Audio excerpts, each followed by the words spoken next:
That's got to be a pain in the ass, right? Yeah, so my buddy that's helping me out with this basically called his bank. He said, I need $1 million on Thursday. They said, yo, that takes 2 to 3 weeks. And he's like, get me the $1 million on Thursday or I'll find a bank that can. And that put the energy in him to get it. Here we are. So what does this guy do that he has all this loot? I really don't want to say. I'm going to keep it all directed at me. It's all above board legal, you know what I mean? But we're sort of keeping it mysterious. I want any negative energy towards the tournament come in my direction, not the anonymous sugar daddy in the background. Okay. So you don't want to say like what the business is, or does the business profit off of this at all? Does this benefit the business to do this? Whatever he's doing? Their business? I mean, we're running it as a non-profit. So, like, obviously for people that want to support the sport of jiu-jitsu, like, we're going to donate basically all the ticket sales of this event towards different charities. So we really want to do this as a non-profit because my thoughts were, if jiu-jitsu doesn't make a profit, we might as well make a non-profit. Okay.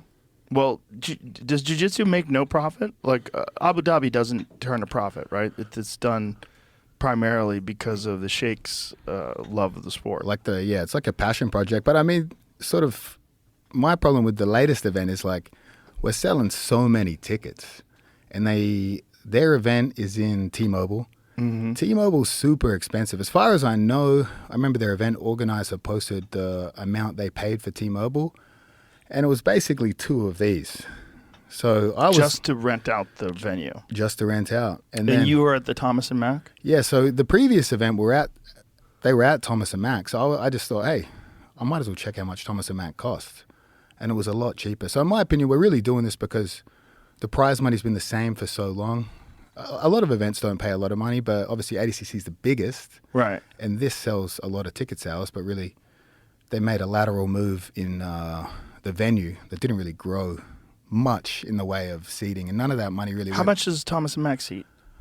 I think we'll have about 11,000 seats for this one. And T-Mobile's what, 18? I think 18, yeah. So not massive difference, and really ADCC prize money stayed the same. So their prize money, you have to win 4 matches to get 10K. Not that I'd know because I could never fucking win it, but we're going to do 2 divisions and pay 100 times that amount of money to the division winners. So 10K is the winner of ADCC. And we're going to pay $10,001 to show up to our tournament. 10,001. We'll throw an extra $1. That's okay. For me personally. So anybody who competes gets $10,000. Really? So even if you just get smoked. Yeah, I mean, I'm thinking of the other guys like me in these tournaments that don't make the final, compensate everyone, you know? Well, that is nice, but ADCC's never made money, right? So for them, raising the money would just be losing more money.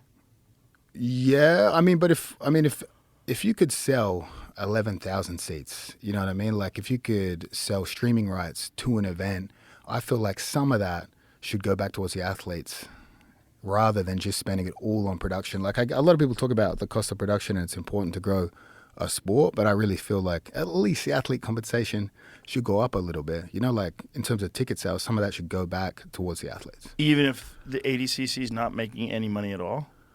But in terms of, they do make money, but it's where they spend it. They choose to spend it on production rather than the athletes.